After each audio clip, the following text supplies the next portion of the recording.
Hey guys, welcome to this week's Money and Investing Show, and we are in for some controversy. This is a great one. What to do once you've graduated? What's your action plan look like? What 4 steps would you take right now if you're someone that wants to be successful? There are going to be some things that come out in here that may offend some, and it's going to inspire others. Our role here is very simple. It's to help you win the game of money and investing. I know you're going to enjoy the show. See you in.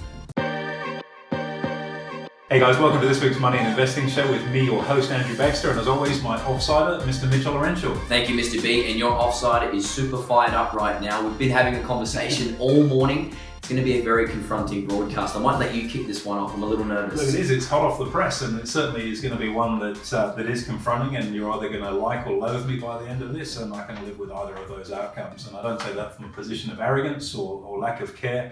I say it because I really want this message to get through. And the conversation I guess we had this morning is when people graduate, I guess the world can owe you a living and you think it's a gilded living, I don't know, but what to do on graduation, how to get yourself up in the money and investing space, I suppose, once you graduate. Well, it's a lot simpler than what people think. I mean, there's so much fagoozy going on right now between Instagram and pictures and what your lifestyle is. But I know you and I broke it down into sort of 4 key advice areas in order to set yourself up once you've graduated. So let's kick it off, shall we, with number 1. Okay, well, let's preface that with one get out of jail card for people. And sure. The simple frame is this: do you want to be successful? And that's really important to understand because, look, success is not for everybody. If that's not your goal, that's okay. Sure. It's not a problem. But if you do want to be success, and people have these aspirations, I want this and I want that, and all the little chichkas and trinkets that go alongside it, that's great that you want that. The big question is, are you prepared to pay the price of admission? Because there is a price of admission. And if you're prepared to pay it, the struggle is guaranteed, the success isn't. But if you don't pay that price of admission, I guarantee, unless you're 1 in a billion, it's not going to land in your lap. I love that quote. And just thinking about it right from the forefront, why are you going to uni if you don't want to be successful? It's probably cost you 50 grand. Parents have probably kept you and made sure that you're healthy and you've got food along the way. Why are you going to uni if you don't want to be successful? So let's start it off there, shall we? It's interesting on uni for some people. It's just like that gap where they're working out their purpose in life. It's dope. I'm going to uni. It's really cool. And there might be that spacer between school and the real world for people. So it does play a role in that in terms of delaying the start of the real world, so to speak. And I know people are already going to go, what do you mean uni's the real world? No, I don't know. We've both done it. I don't necessarily know that it is, and we'll explore what that is as we go on through.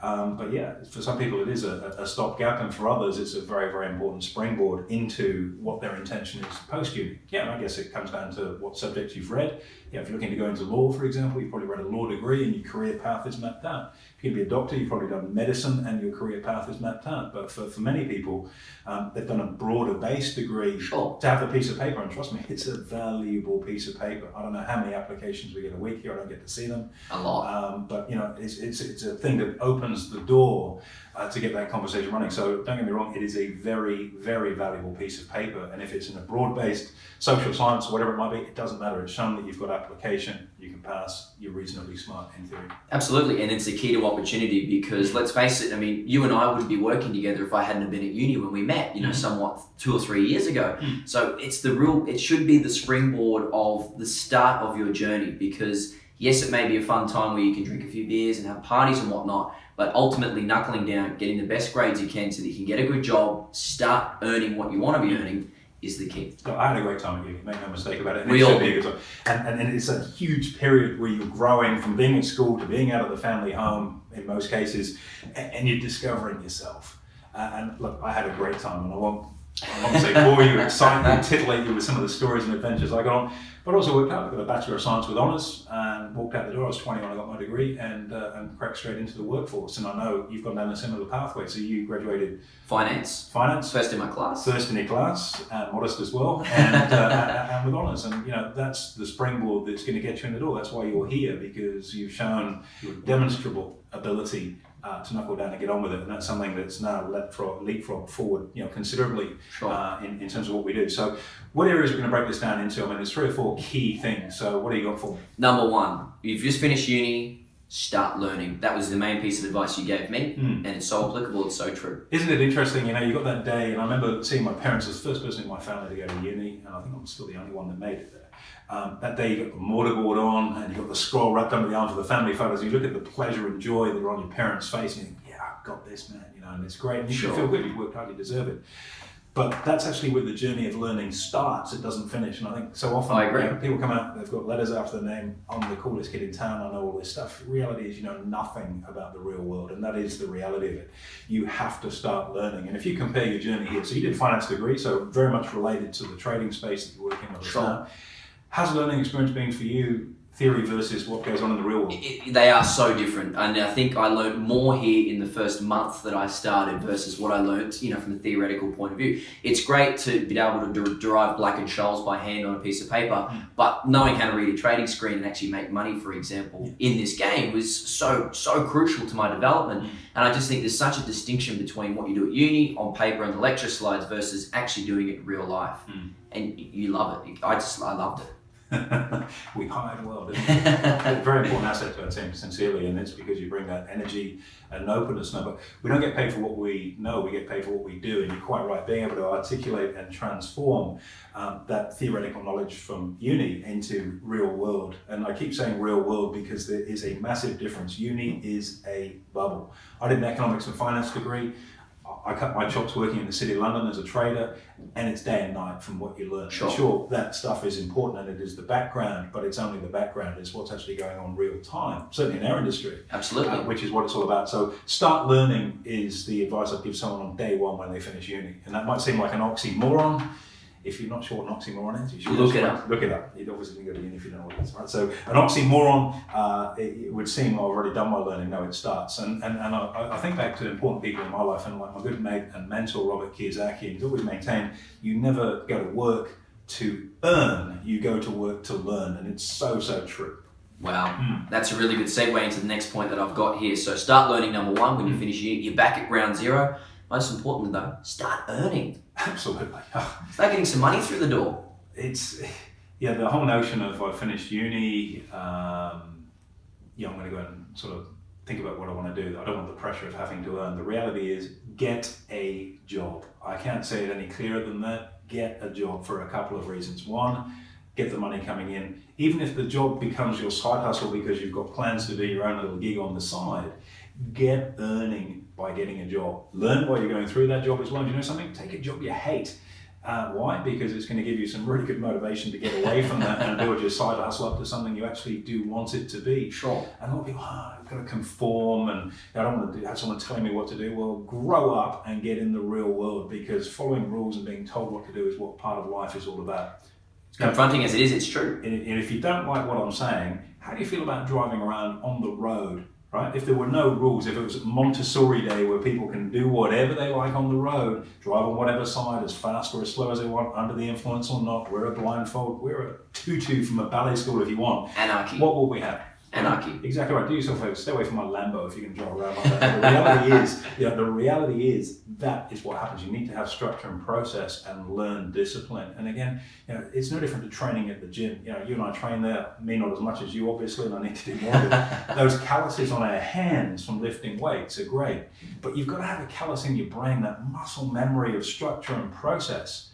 If you want to be successful at anything, that self-discipline of being in on time, of being dressed appropriately, of following what the guidelines are and the compliance regime that you're in, or the instructions that you're given, and the devil is in the detail. And I've done this deliberately so many times with new people, is you give them a mandate or something, and what you're actually looking for is, can they pick up the detail you're looking for? And there's the famous story about the band that used to request M&Ms backstage, but make sure there's no yellow M&Ms in the bowl of M&Ms up backstage. And wow. Well, how ego-driven is that? And the reason they used to do it is very simply they wanted to see if the promotional team they were working for had attention to detail and followed the mandate. It wasn't power trip, it was just to see, did you read the mandate and follow through? Did you get it right? Could you get it right? Exactly right. And I've had bosses that have done that to me in the past. I've done it as a boss to people as well. You've done it to me. Yeah, we've done it a few times. And the devil is in the detail. And one of the things that I love to do in the application letter, say, tell us about your favourite music album. And most people miss it, and yet it's something you've requested, and it just shows they've done a copy and paste, they've got no attention to detail. Sure. And if that's the effort they put into getting a job, it ain't going to get any better when they're here. Yep. They don't even make the cut. Yep. I don't even see those resumes. Wow. It's a small thing, but it's a process that we've built to ensure that we get the right people here, because when we're managing people's money, the devil's in the detail. Oh, sorry, I missed that. Well, that's no good if it's your super that's just gone down the gurgler. So it's important. So earn, get out and get a job. You might not want to do it, tough luck, get out and get a job, because the money that you're bringing in from that, A, may pay down debt if you've got it, B, is going to give you funding to start investing, which I'm sure we'll get onto in a moment. Sure. And C, if you don't like what you do, it's going to give you more motivation to really focus on your side hustle. And you see these guys have just been down, I've got a farm down in Byron, as you know, and I've just been down there and seeing all these guys, they're really cool, and they're just hanging out at the cafe. Hat backwards, nice long beard. Drinking the virtual soy coconut almost latte, and they're just really cool, focusing on their Instagram business. You're not going to make a cracker out of it. You're not going to be in the 1% that get there. Get something that's solid, that's going to pay you monthly, weekly cash, so you can get a loan against it, so you can start buying assets and start investing. I love to look at it and go, okay, there'll be people that are offended from that comment, and that's okay. If you're a snowflake and you don't want to listen to what I'm saying, that's okay. I'm a self-made multimillionaire. I've done all this stuff. I'm not just talking about it, and we've helped other people do the same thing. Sure. Success is about paying the price of admission, and sometimes you got to hear what you don't want to hear to get the job done. We said it would be confronting, and we followed through with it. So that's the main thing. Number 3. Let's go to this one. I know this one's going to be. We've got more. I don't know. We've got number 3. More people listening to this. I know. But it's good advice. I wish I got this when I graduated. There's no such thing as podcast back in the dark days of the 1920s. But I wish you get this kind of advice, and I've discovered it later in life. But you kind of just got to get it. You just got to get it. Just get in and do it. Yeah. Get in and do it. There's no wasting time, and that's number 3. Don't take a year off. I know you hate this one. Taking a year off is an interesting one. I've worked hard at uni. I need a year to go discover myself and find myself. So what have you been fabricating your life for the last couple of years while you're at uni? Get real. You've been a real person while you're there. You've just been studying in the bubble. And being outside of uni and having a gap year, look, travel's great. I love travel. I think it's one of the most cathartic, mind-expanding things that you can do. But there's a time and a place for all of that stuff. And my view is really simple. If you've built momentum out of uni, that flywheel is starting to turn. And look, what I mean by flywheel, everyone's heard of Amazon. Jeff Bezos, the founder of Amazon. Get an opportunity, read the Bezos letters. Brilliant book. I think Steve Anderson is the author of it. Brilliant book.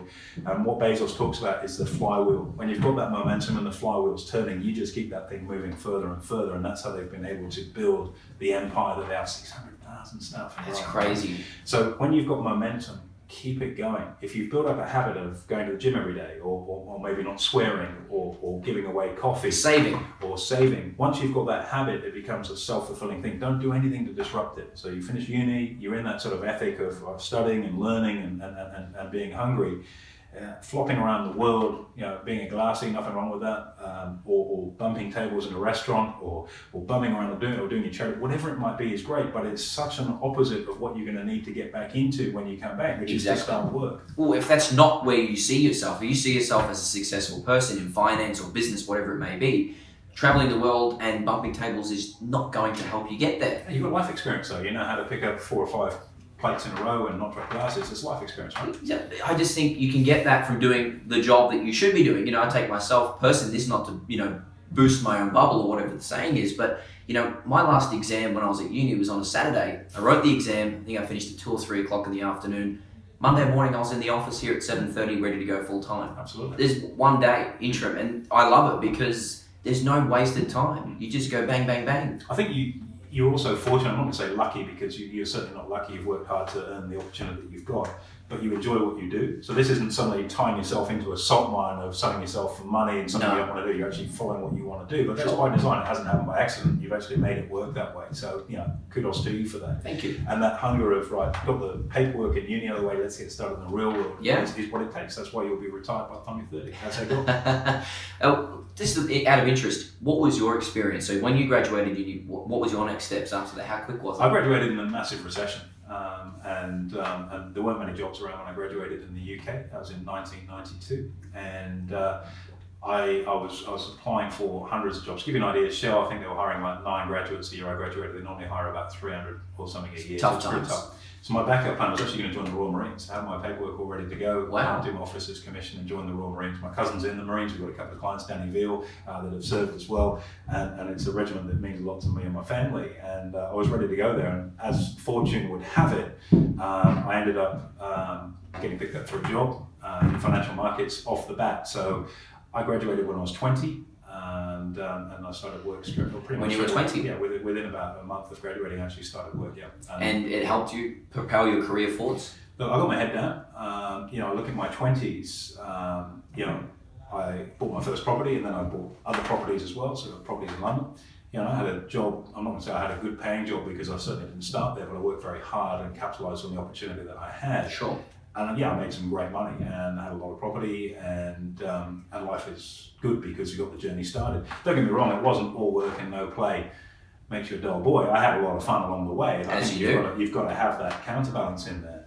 But through my 20s, certainly it was about work. And like when I was 29, I moved to Australia. I hung the gloves up and had my first crack at retirement, traded from home. And that was when I was 29. Through my 30s, I didn't retire for it. I got bored, got fat. And if you're listening to this and you're cynical and you go, well, I wouldn't get bored or fat, good. Go and get yourself retired. Go and try it, yeah. Give it a go first, but you've got to be successful first to be able to do that. Unless you want to retire on 20 cents a week, which is not really retirement, it's called poverty. The next level for me in my 30s, man, I hit it hard in my 30s. I was a bachelor. Loving it. Yeah. Decadent debauchery. Very much so. You deserved it. You work hard though. Don't get me wrong, I worked really hard. I built a big business, and as a business owner, I managed to build myself out of that business. Sure. Leveraging off the skills I'd acquired in my 20s. Remember, learn after you finish uni. And the skills I acquired there enabled me to set up a pretty substantial business, and I still work in that business to this day, and I love it. It's like you, I can't wait to get in the morning and crack on with what we're doing. But that's leveraging off the work I did in my 20s. So my 30s were my year of, or my decade, should I say, of partying. I partied pretty hard, had a lot of fun, but continued growing and continues to learn. You never learn everything. There's always more to learn. The mentors, the people you hang around with change. The skills you pick up certainly change. And by the end of my 30s, most certainly I was ready to settle down. I'd had a great hedonistic decade of my life. And the next chapter for me was to get married and have kids, which I did when I was 40. But you were able to do that because you'd worked hard early. I mean, you can't have all the fun and spend all your money in your 20s because once you dig that hole, there's no going out. You had something to fall back on. That's right. If you spend the early part partying, that hole does get quite big quite quickly because you don't have savings or investments. Everything is going to be off your income. Whereas I had considerable investments and a business throwing out great cash flow. So going to a Playboy mansion and having a party on the weekend and coming back, or hanging in Vegas, or having 2-3 weeks skiing in Deer Valley because you're going skiing, or hanging out in Positano, or renting a villa in Capri for a month. All that sort of stuff is great fun. But it wasn't at the expense of cash flow. That was still happening along the way because the work was done early. If you haven't done the work early, you're doing that on credit. You might go to Positano or Capri, but you're staying in a youth hostel and you're watching the bill to go, okay, let's get the pasta and because that's the €30 option as opposed to the €90 option that you might want over at the beach club there at Fontanella. There you go. So get the work done definitely, and partly have fun along the way. You got to have some colour, but get your priorities right. Do you want success? And success means a lot of different things to different people. I love it. Go away, have a holiday. Business pays. Skills, investments pay. You're not looking at your credit card bill or loathing it when it comes home. It's just handled and you can get away and have a great time. But that's because you've done the work, not because you're lucky. There you go. Well, hopefully this COVID stuff obviously wears off and we can both go skiing somewhere. Yeah, definitely. Up for it anytime you know that. Okay, the last and the final one, and I think this should be really apparent through our other broadcast. Anyway, number 4, you graduated uni, start investing, start planning for retirement. It's both.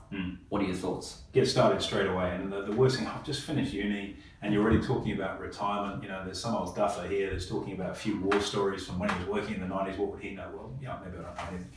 The reality is start planning for your exit strategy day one. Like one of the guys I spent a lot of time working with over the years is Mark Boris. Mark Boris from The Apprentice, Road. And Mark's a really interesting guy. I didn't think I was going to like him. I was very unfair to prejudge him.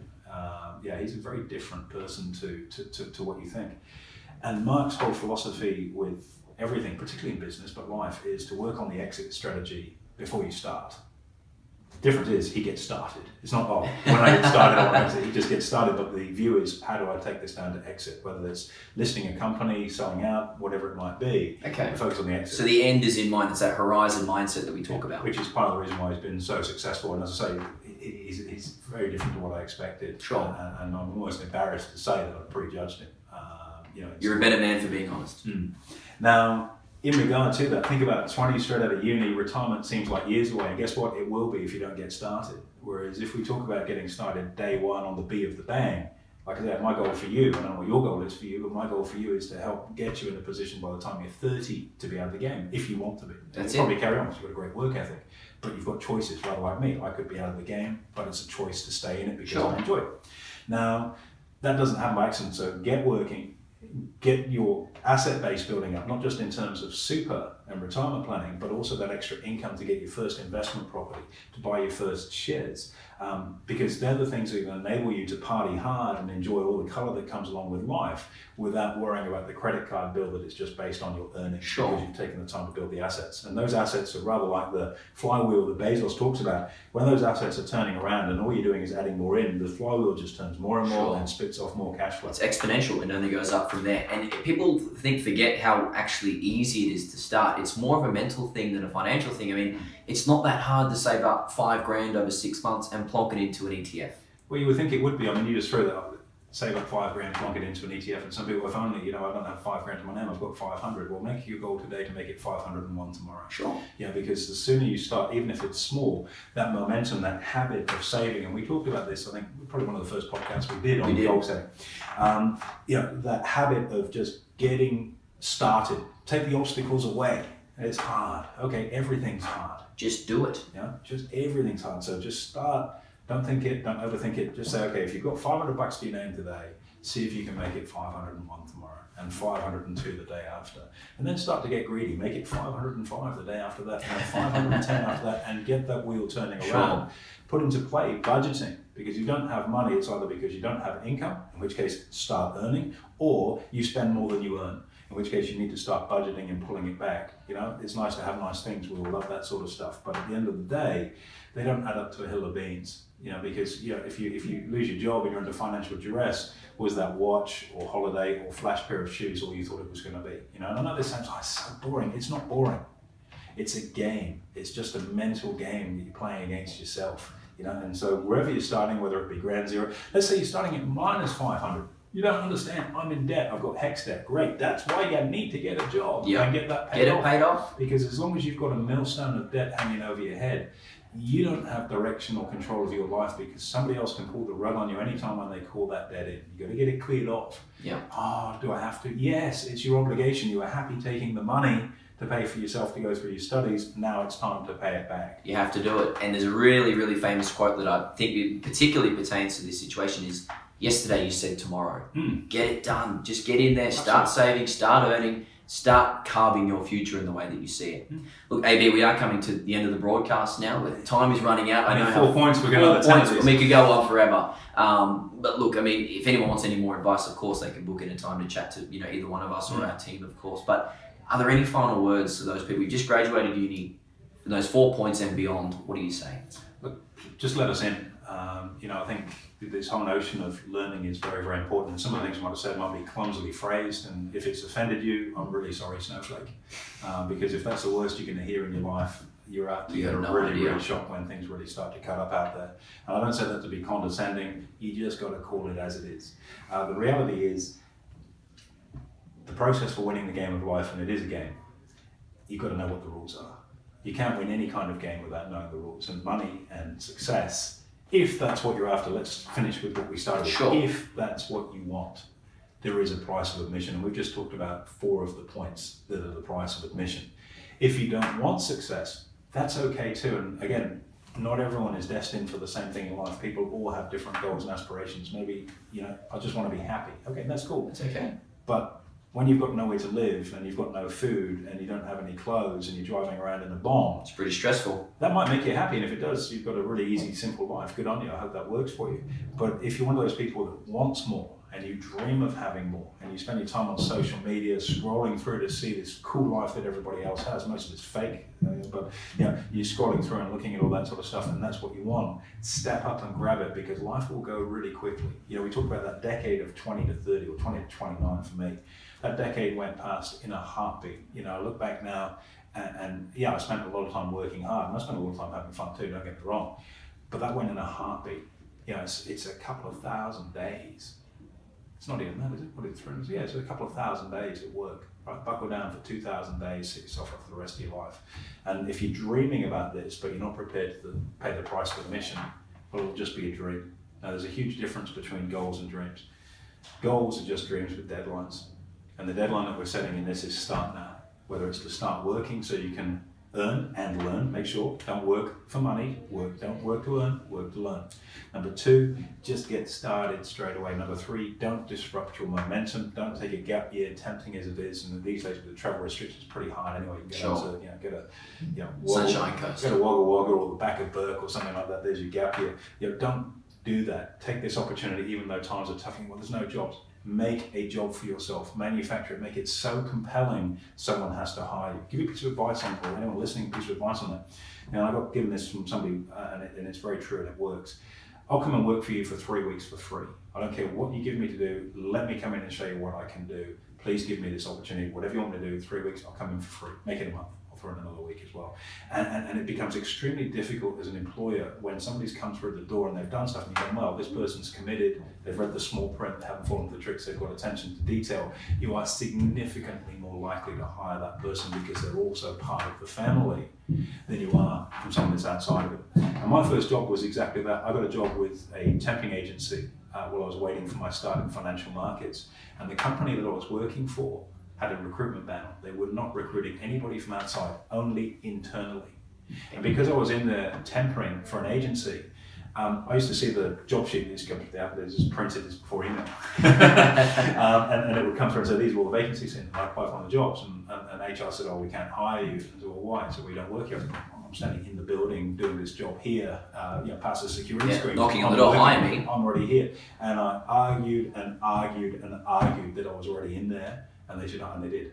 And that's how I got my start. And that's how I got my start in a massive recession. That was a really tough place to go. And it's just that bloody-minded determination that I do want to be successful and I am prepared to pay the price of admission and I'll do whatever it takes. So, just hustle, hustle, hustle, hustle, get in somewhere. Go and work for free somewhere for a while. They will hire you because they've shown the color of your character. Sure. You've proven yourself. You're not a resume, you're a real person. Don't take a gap year. The last one on there was start planning for retirement. As soon as you get the start, make it happen. Sure. Okay? And being able to retire when you choose to rather than when you have to. That's incredibly motivating, AB. Thank you very much. And the message, you have to be in it to win it. 100%. Thank you very much for your time. I'm sure there's a lot of good content out there. We're fired up. I'm ready to rock. I'm going to go out there and start trading these markets right now. Sounds like a plan. Thanks very much, Mitch. Well, there you go, guys. Give us a rating on that. May have been a tough one to listen to, but nonetheless, heartfelt advice that I know if you follow will set you up to be free for life. Give us a rating and a review. Look forward to seeing you next week's show.